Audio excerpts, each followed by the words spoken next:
दो डिफरेंट चीज़ें हैं, मेरे 2 पॉइंट हैं, 2 डिफरेंट चीज़ें हैं। एक आर्टिकल 63A जिसमें जब आप एक एक्ट कर लेते हो उसमें वो बताता है कि जब आप ये कर लेते हो तो आप उसमें से निकल जाते हो। That is one thing.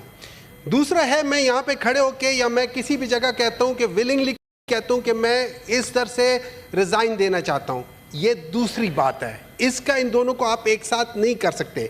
तीसरी बात सर, मुझे गिला तो आपके साथ है। आप बिल्कुल सर, आप कस्टोडियन है इस हाउस के। आप उस दिन अगर आपड़ो साहब ने प्रेशर की वजह से या जिस वजह से भी इन्होंने अगर एक वोट पार्टी के मौक़िफ़ के खिलाफ दे दिया और फिर इन्होंने अच्छे तरीके से कह दिया कि मैं इसके बाद रिज़ाइन देता हूँ, आज के बाद से रिज़ाइन देता हूँ, आप वहाँ खड़े होके फ्लोर क्रॉसिंग को प्रमोट कर रहे हैं। क्या हम आपको वापस ले आएंगे? देखें, हम आपको sir, I am sorry sir, I am sorry sir, that is not acceptable, that is not acceptable.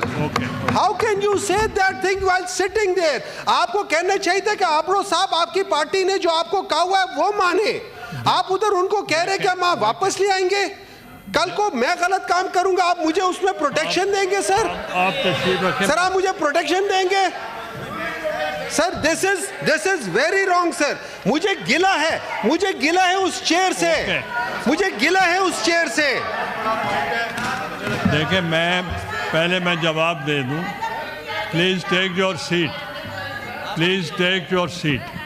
पहली बात यह है, he is an honourable member of this august house and he is a respectable person. He has been contributing for a very long time.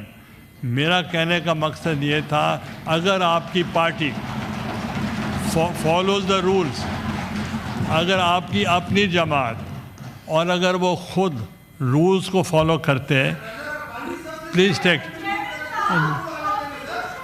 अब अच्छा नहीं, वो but I am not. Please take your seat. आप बैठे, आपका काम, please. मैं क्या करना चाहता? While I am speaking, please, I have given the floor. Please take your seats. सुने, आप बैठे, प्लीज टेक योर सीट। मैंने पहले जो जवाब दिया है, he is an honourable member and he is the honourable member of this august house. और अगर उनकी किसी वजह से सुने, आप पहले सुने तो सही, उसके बाद उन्होंने यहाँ जो on the floor of the house कहा, मैंने रेफरेंस दिया कि किसने पहले भी कहा है, मगर ना उन्होंने मुझे कहा है ना आपकी पार्टी ने कोई लिख के रेफरेंस भेजा है। अगर आप रेफरेंस भेज सकते हैं टू द इलेक्शन कमीशन दे सकते हैं, मुझे को अपील कर सकते हैं, मगर नॉट लाइक दिस कि he is still the member.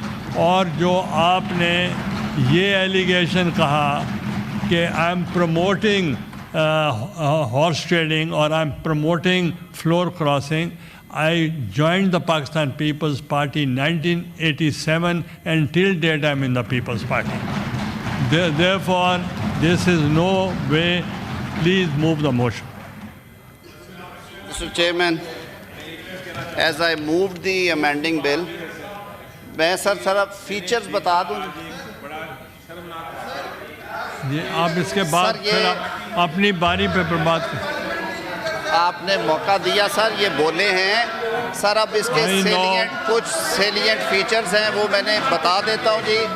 Office of chief justice of Pakistan जो है उसके बारे में वजाहत की गई है sir. Office of chief justice of Pakistan जो पोजीशन है उनकी, वो रिटेन्ड है। आर्टिकल 6 में ये करने चाहिए। To the house, those who are in favor of the motion may say aye. Those against the motion may say no.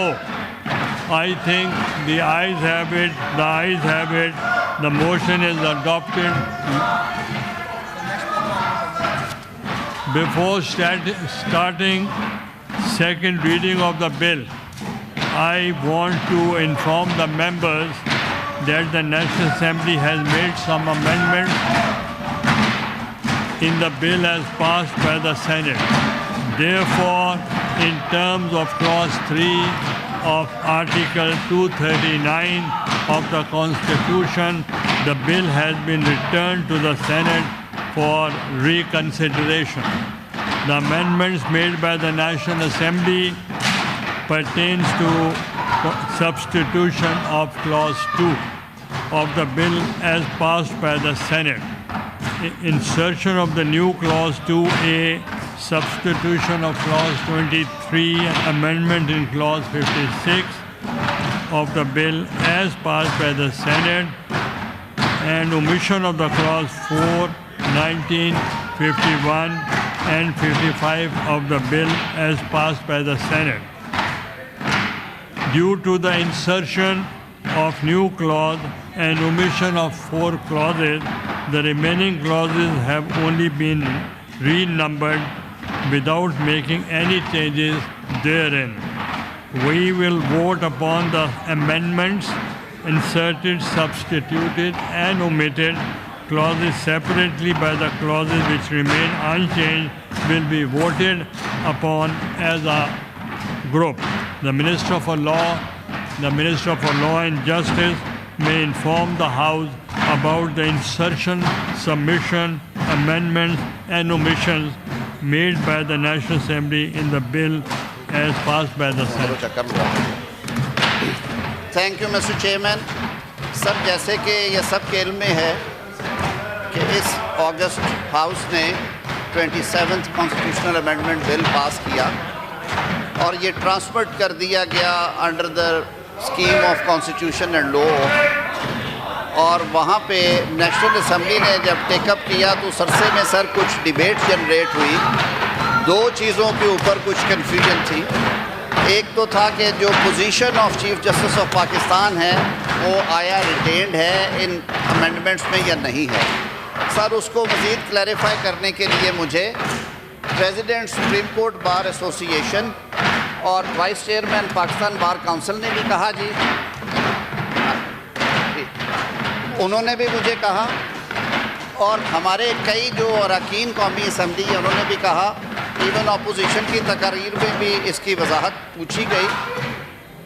वो सर जो प्रोविजंस हैं उन्हें क्लैरिटी के साथ दिया गया है। आर्टिकल 176 में ये कह दिया गया है कि office of chief justice of Pakistan जो है वो है, यानी जो उनकी पोजीशन है, ये सर एक पोजीशन है चीफ जस्टिस ऑफ पाकिस्तान की, और जो मौजूदा incumbent chief justice of Pakistan हैं, he will continue to hold this position until he holds the office of Chief Justice of Pakistan. Sir, इसी तरह डिफ़ाइन कर दिया गया है चीफ जस्टिस ऑफ पाकिस्तान के पोजीशन को, और कह दिया गया है कि फेडरल कॉन्स्टिट्यूशनल कोर्ट के चीफ जस्टिस और सुप्रीम कोर्ट ऑफ पाकिस्तान के चीफ जस्टिस